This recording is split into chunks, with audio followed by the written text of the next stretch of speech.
श्रीमहागुरुभ्यो नमः। हरिः ॐ। सदाशिवसमारम्भां शङ्कराचार्यमध्यमाम् अस्मदाचार्यपर्यन्तां वन्दे குருபரம்பரான்.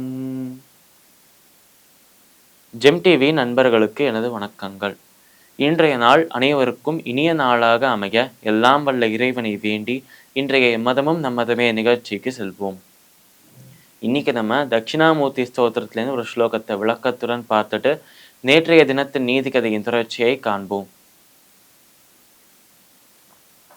வடவிடபி சமீபே பூமி பாகே நிஷண்ணாம் சகல முனிஜனானாம் ஞானதாத்தாரமாராத் திரிபுவன குருமீஷம் தட்சிணாமூர்த்தி தேவம் ஜனன மரண துக்க சேத தக்ஷம் நமாமி. இந்த ஸ்லோகம் ஸ்ரீ தட்சிணாமூர்த்தி ஸ்தோத்திரத்தின் தியான ஸ்லோகங்களில் 2வது ஸ்லோகமாக இருக்கு. இந்த ஸ்லோகத்தில் சங்கராச்சாரியார் நம்ம தட்சிணாமூர்த்தியை பார்த்து போற்றுறாராம், அந்த தட்சிணாமூர்த்தியை வழிபடுறாராம். அப்ப அவர் சொல்ற விஷயங்கள் என்ன என்றால், வட விட்டபி சமீபே பூமி பாகே நிஷண்ணாம். இப்போ இந்த தட்சிணாமூர்த்தி எப்படி இருக்கார் என்பதை போன ஸ்லோகத்தில் சொன்னார். இளமையான சுரூபத்தோட இருக்கார், சின்முத்திரையோட இருக்கார் ஆகிய அந்த குறிப்புகள் எல்லாம் சொன்னார். இப்போ தட்சிணாமூர்த்தி எங்க இருக்கார், அந்த இடத்துல என்னென்ன விஷயங்கள் நடக்கிறது என்பதை இந்த ஸ்லோகத்தில் சொல்றாராம் சங்கராச்சாரியார். அப்ப அவர் சொல்றது, வட விட்டபி சமீபே பூமி பாகே நிஷண்ணாம். அதாவது வடவிருட்சம் என்று அழைக்கப்படும் அந்த ஆலமரத்தோட அடியில தன்னோட அந்த யோக நிலையில அமர்ந்திருக்காராம் நம்ம தட்சிணாமூர்த்தி.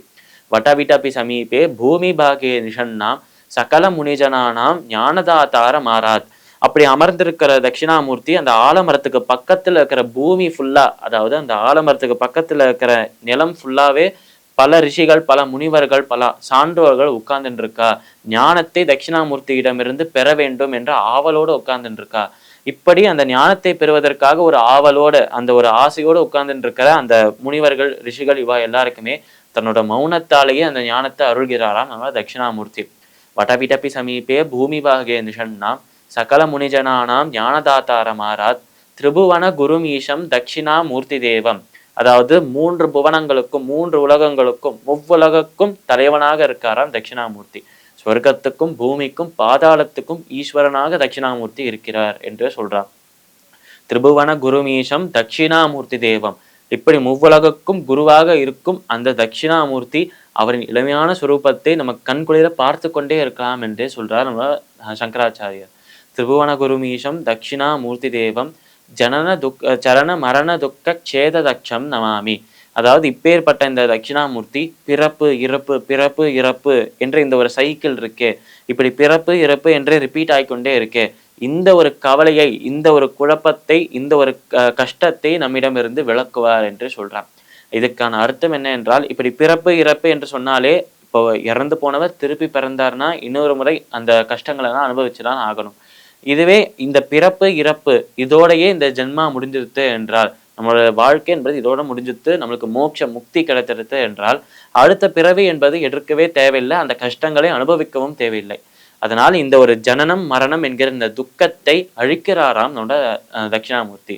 ஜனன மரண துக்க சேத தக்ஷம் நமாமி. அப்பேற்பட்ட தட்சிணாமூர்த்தியை நான் வழிபடுகிறேன் என்று சங்கராச்சாரியார் தட்சிணாமூர்த்தியை பார்த்து வணங்குறாராம். இந்த ஸ்லோகத்திற்குண்டான விளக்கம் இதுவே.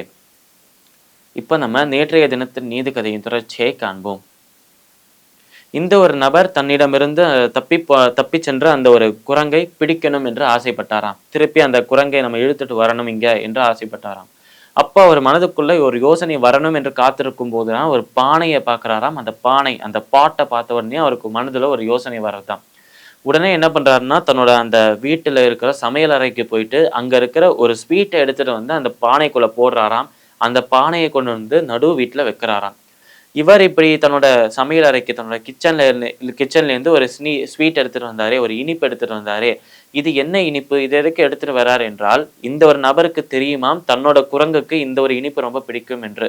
தன்னோட குரங்கு இந்த ஒரு இனிப்பை ரொம்ப விரும்பி சாப்பிட்றத அவர் நிறைய வாட்டி பார்த்திருக்கார் என்றே சொல்றார்.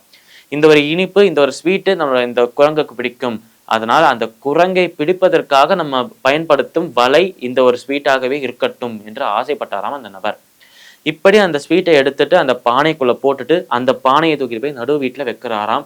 உடனே தன்னோட வீட்டுல ஒரு ஓரத்துல போய் ஒளிஞ்சுண்டு அந்த பானையே பார்த்துட்டு இருக்காராம். எப்போ அந்த குரங்கு வரும் அந்த ஸ்வீட்டை கைவிட்டு எடுக்கும் என்று பார்த்துட்டு இருக்காராம்.